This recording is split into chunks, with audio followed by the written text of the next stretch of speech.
Yang saya hormati para undangan, yang saya banggakan seluruh pengurus dan anggota diaspora global dari berbagai belahan dunia yang hari ini terhubung dengan titik nol IKN Nusantara. Izinkan saya mengawali dengan mengucapkan selamat atas 10 tahun gerakan diaspora Indonesia global dengan seluruh capaian dan prestasi yang telah diraih. Saya adalah salah satu dari sekian banyak diaspora Indonesia yang kembali ke tanah air untuk mengemban tugas tertentu. Saya bangga menjadi diaspora, dan saya percaya bahwa pulang atau tetap berkarya di mancanegara dalam masing-masing profesi merupakan kontribusi rekan-rekan semua bagi pembangunan Indonesia, dan hal itu merupakan kebanggaan kita bersama. Harapan saya di hari yang berbahagia ini tetaplah berkarya, berkontribusi, dan bersinergi sebagai wujud kecintaan kita pada bangsa dan negara Indonesia. Ibu, Bapak, dan rekan-rekan yang saya banggakan, peringatan hari ini memiliki makna khusus dan istimewa karena Ibu dan Bapak semua terhubung, baik secara virtual ataupun langsung, dengan titik nol IKN Nusantara, di mana tanah dan air dari semua provinsi di Indonesia telah melebur menjadi tanah Nusantara, kota masa depan yang dibangun untuk mewujudkan peradaban baru kota-kota di Indonesia. Kami sangat menyambut baik, highly appreciate, partisipasi Indonesian Diaspora Network Global dalam pembangunan Nusantara sebagai ibu kota negara kebanggaan kita bersama. Hal ini sangat cocok dengan tema The Future Indonesia, karena Nusantara adalah the future city of Indonesia, sebuah kota yang modern, berkarakter kebinekaan namun tetap satu bangsa, atau dalam bahasa jargonnya Indonesia sentris, dan terhubung dengan berbagai negara di dunia atau globally connected, namun tetap merupakan bagian yang tak terpisahkan dari Indonesia atau locally integrated. Mungkin sebagian orang menyangka bahwa yang akan kita bangun adalah memindahkan pusat pemerintahan saja. Pada kenyataannya seperti yang disampaikan oleh Presiden Jokowi, kita ingin membangun kota berkelas dunia, a world-class city for all, yang dapat menjadi acuan tidak hanya bagi kota di Indonesia, tapi juga bagi negara-negara lain di dunia. Untuk itu, maka pembangunan Nusantara, kota yang akan dihuni oleh 1,7 hingga 1,9 juta orang di tahun 2045, akan dibagi menjadi beberapa tahapan dengan beberapa milestones, di antaranya tahun 2024, 2035, dan 2045, di mana kita merayakan Indonesia Emas, dan setelah 2045 untuk memantapkan Indonesia sentris dan kiprah Nusantara di kancah global. Diharapkan pada saat itu Nusantara akan menjadi super hub ekonomi yang mampu membawa ekonomi Indonesia menjadi negara maju dengan distribusi ekonomi yang lebih merata. Luas kawasan ibu kota negara KIKN sendiri adalah sekitar 56.000 hektar dengan total luas pengembangannya sebesar 256.000 hektar atau 4 kali lebih besar dari Jakarta. 65% dari 256.000 hektar ini akan berupa hutan tropis, dan hanya 25% dari total area yang akan dibangun. Ini berarti Nusantara mempunyai potensi sebagai carbon neutral city, karena hutan tropis akan berfungsi sebagai penarik emisi karbon atau carbon sink yang sangat besar. Itulah sebabnya kota ini memiliki branding Sustainable Forest City, satu konsep yang diapresiasi oleh dunia.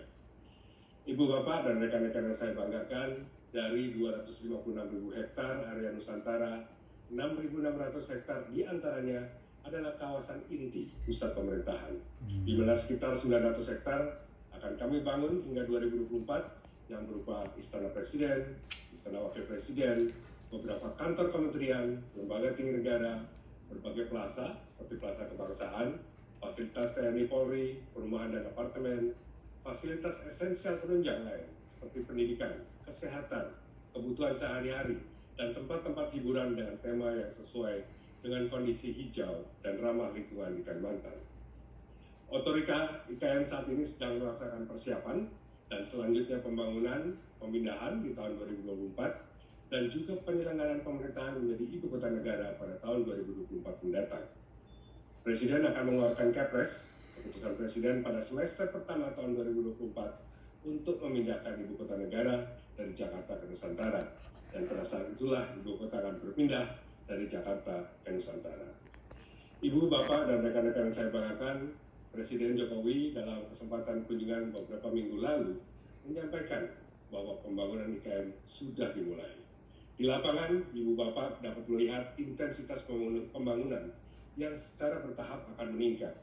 Kegiatan-kegiatan yang dapat dilihat di lapangan antara lain pematangan lahan, pembangunan jalan akses logistik, pembangunan dam dan intake air minum. Air merupakan satu esensi penting bagi sebuah kota, persemaian pohon untuk mengembalikan kejayaan hutan tropis Indonesia, dan lain sebagainya. Kami juga menyelenggarakan berbagai macam kegiatan pemberdayaan masyarakat bagi para penduduk lokal yang kami harapkan tidak menjadi penonton dalam proses pembangunan IKN, tetapi justru menjadi bagian yang tidak terpisahkan dari proses pembangunan IKN. Bekerjasama dengan berbagai elemen masyarakat, kami bergandengan tangan untuk menyelenggarakan berbagai kursus-kursus keterampilan, baik di bidang konstruksi, ataupun juga bidang-bidang lain seperti tata niaga, tata boga, literasi digital, bahasa Inggris, tourism, homestay management, dan lain sebagainya. Kami juga bekerja sama dengan dua universitas utama setempat, yaitu Universitas Mula Warman dan Universitas Balikpapan, untuk membuat social mapping, mendata para warga yang ingin kami muliakan dan ingin memiliki skill tertentu, sehingga mereka dapat memiliki peluang kerja atau berusaha yang lebih baik ke depannya. Ibu dan Bapak, rekan-rekan yang saya banggakan, membangun sebuah kota tidak bisa hanya diwujudkan dalam 5-10 tahun saja. Dibutuhkan konsistensi perencanaan dan pelaksanaan selama 15 hingga 20 tahun, agar kota memiliki roh atau the soul of the city, sehingga kerekatan sosial antar warga dapat tercipta dengan harmonis. Pengalaman empiris pemilihan ibu kota negara memberikan lesson learned yang sangat berguna, bahwa konsistensi untuk tetap fokus pada people, nature, and culture merupakan resep utama keberhasilan membangun kota yang layak huni atau livable city. Pujangga ternama Shakespeare menyatakan bahwa what is the city but the people? Keunggulan kota bukan pada megah atau uniknya bangunan, tapi pada kehangatan dan interaksi antar warganya. Di samping itu, membangun bersama alam juga merupakan prinsip utama IKN Nusantara. Kami memadukan green and grey infrastructure. Ketika fungsi-fungsi kota seperti pengendalian banjir dapat dilakukan tanpa membangun struktur bangunan, maka kami akan menggunakan fungsi-fungsi alam seperti lanskap, vegetasi, dan tata guna lahan untuk mengatur air misalnya. Yang tidak kalah pentingnya juga adalah penggunaan local wisdom atau traditional knowledge, misalnya bagaimana mengatur iklim mikro atau microclimate agar temperatur lebih bersahabat, ataupun bagaimana mengatur lintasan wildlife animal agar satwa liar memiliki koridor jalur perpindahan dari satu kawasan hutan ke kawasan hutan lainnya tanpa terganggu. Kombinasi berbagai fitur inilah yang juga ditunjang dengan Smart City Concept, menyebabkan pendekatan Sustainable Forest City yang diusung oleh Nusantara mendapat perhatian banyak perencana kota dan para ahli pembangunan mancanegara. Ibu Bapak yang saya hormati dan rekan-rekan yang saya banggakan, mengakhiri sambutan kami ini, izinkan saya menyampaikan 5 key takeaways yang saya sebut 5, 4, 3, 2, 1.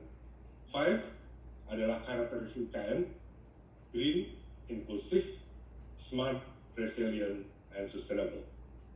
4 adalah how to develop it with all stakeholders. Saya sebut P4, P4, Public, Private, People Partnership. Jadi tidak hanya Public-Private Partnership, tapi juga People Partnership. Dan itu tadi disampaikan juga oleh Ibu Presiden, IDN Global, bagaimana misalnya IDN Global juga akan membangun rumah diaspora atas inisiatif sendiri.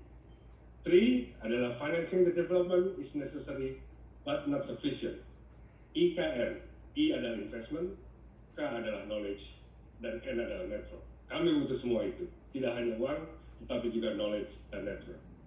2 is a two side of a coin between global and local. Globally connected and locally integrated, dan saya kira ini sangat relevan untuk kiprah diaspora global dalam membangun IKN. Dan one, akhirnya adalah one spirit to work together hand in hand for the future of Indonesia. Sekali lagi saya ucapkan selamat IDN Global. Sesuai tradisi di sini, izinkan saya menutup dengan sebaik pantun. Bukit IKN cantik tak terkira, lambaian sayap si rama-rama. Sampai jumpa di Nusantara, kota idaman kita bersama. Amin. Terima kasih. Billahi taufiq wal hidayah. Wassalamualaikum warahmatullahi wabarakatuh. Salam diaspora.